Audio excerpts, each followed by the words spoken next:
Good afternoon, Victoria. My name's Jessica Davis. I'm one of thousands of terminated employees due to these vaccine mandates here in Victoria. For those who are not aware, I'd like to bring to your attention that Victorian employees, unfortunately, are still, to this date, mandating vaccines, the COVID and flu vaccines, and people are not being afforded employment if they do not comply with these directions. Our understanding is that within the rest of Australia, these vaccine mandates have been deemed unlawful or unnecessary. So, Victorian workers would really like to move forward. It is my understanding that Victoria is the last state with this vaccine mandate still in place. I think we would all like to know, why are these vaccine mandates still in place for Victorians? What is the employer's rationale? If anyone does know, please feel free to comment in this post. I have not heard from anyone who is aware of the rationale why employers are justifying these vaccine mandates in place still to this day. Our understanding is that on the 5th of May 2023, the WHO Director General announced that WHO no longer considered COVID-19 as a public health emergency of international concern. On the 20th of October 2023, Australia's Chief Medical Officer declared that COVID-19 is no longer a community disease incident of national significance. Even more so, we don't understand why even Daniel Andrews, our Premier of Victoria, before he resigned during the pandemic, he heavily managed COVID and in the situation here in Victoria. Before he resigned, he advised that if we are aggrieved surrounding these vaccine mandates, to take it up with our employer, and our employers are responsible for managing COVID. However, there was no instruction from Daniel Andrews insinuating that terms of conditions of employment or termination would occur. So he hasn't been in office for a while, and these vaccine mandates are still in place. Our employers are still mandating these vaccines and not affording employment. So yes, it is interesting, compounded with the fact that the state of emergency in Victoria ended on 15th December 2021. The pandemic declaration ended on the 12th of October 2022, and all associated pandemic orders ceased at this time. According to data of the Department of Health, as of February 2022, over 90% of Victorians aged 16 and over have in fact had at least 2 vaccines. Now, our understanding is that natural immunity or artificial immunity will result in a decreased viral load and immunity, a level of antibodies to protect us if we were exposed to the same virus again. It's safe to assume that I'm sure we all have had COVID-19 by now within the community. A little bit about myself. I was terminated as a paramedic in December 2021, and I've been working with a group of Victorian paramedics since then, going through a legal process to get our jobs back, to do the jobs that we're trained to do, love, qualified, and would just basically like to get back to work and help the community. It's not just about us wanting our jobs back, but we're also, if we can get back to work, we can provide the community the service that they deserve. And period, we're there to help in a time of need, and also it will increase obviously the quality of the services across the state. We hear in the media that there needs to be more funding to fix issues. Well, yes, funding would help, obviously, but also I think there needs to be more strategies implemented to fix a problem. So we really need to implement more strategies to fix the healthcare system, and I think that the first thing that we could do, which is just so sensible, reinstate or offer, at least at a bare minimum, all the employees that were terminated because of these vaccine mandates their job back, so we can just get back to work, do the jobs that we love, and provide the service that the public needs. So many sectors within AV have been employees were terminated from. So we lost staff in the air ambulance sector, air ambulance staff, on-road qualified paramedics, student paramedics, administration support officers, human resources, the referral triage practitioners.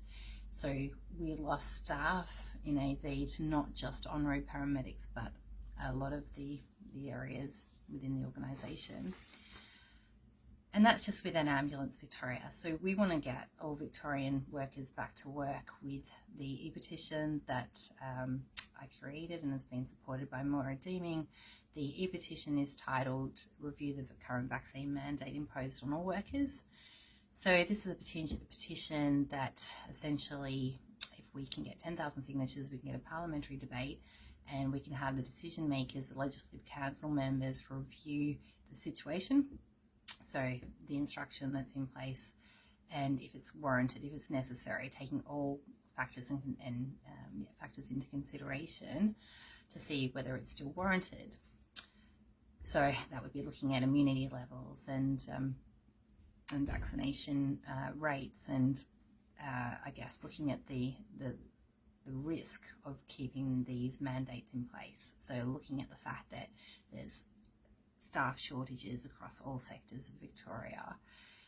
So there are so many organisations and professions, sectors within Victoria that have staff shortages. So it makes sense that we could get everyone back to work. So these services include, not limited to, so Ambulance Victoria, the CFA, Fire Rescue Australia, Lifesaving Victoria, Victoria Police, the Victorian State Emergency Services, teachers, doctors, nurses. It is just all businesses, all trades are all struggling. We need more people back to work to provide a quality service. I don't think that people are quite aware of the significant harm that is constantly being an outcome, like a direct impact of these vaccine mandates. So people are aggrieved with being treated unlawfully, not the vaccine itself. And so you're going to lose staff, or staff are unable to have vaccines. There's a multitude of reasons why people end up terminated, or they're resigning, or etc., etc. But the negative consequences of being terminated has directly upheaved livelihoods, destroyed people's just way of living, and people have had to move interstate. People have had to downsize, constantly wondering, when will I get my job back? It not only affects themselves, but their family, their children. The repercussions continue, basically. So we really need to put a halt to this and stop this now. We need to get people back to work. We need to work together. We need to build this state up. I believe, and I think that there needs to be an official review of the situation, risk versus harm, with these mandates, because I believe there's more harm than good with the way that these vaccines are being instructed. So how can you all help? How can Victoria help this situation? I can suggest two avenues. So of course there's the legal avenue, and so myself and many others have their legal matter going through a legal process, going through the courts. And so they do need funds. It is a matter of fact, they need to pay their legal bills. And what I can do is put a link in this post, and if you can donate a small amount, amounts to enough, hopefully, to help these people who are not only doing it for themselves, but obviously if successful, that's one way that we can deem these mandates unlawful in this state, and therefore drop the mandate. And then that's one way that we can get all Victorian workers back to work. The other avenue is the petition, as I've mentioned, so I'll put the link to the petition in this post. So if you can please sign that petition and share it wide and far, that would be helpful, and hopefully we can get enough signatures, and potentially that avenue might be a way to drop the mandate, COVID and the flu mandate, and have the decision makers consider reinstating or offering all Victorian employees that were terminated because of these vaccine mandates their job back, so we can all move forward.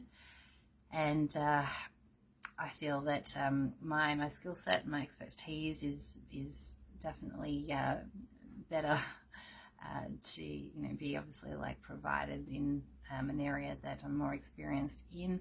So back to work as a nurse or a paramedic is what I'm striving for and best suited to. So, but this is the role that I've taken on in the interim. So working with an amazing, outstanding, amazing group of healthcare individuals and paramedics, all just wanting a better way for how we can manage pandemics if there was ever a pandemic in the future. I think that by going through this process, we can have a voice and explain why we're aggrieved, how I think that we can improve in the future.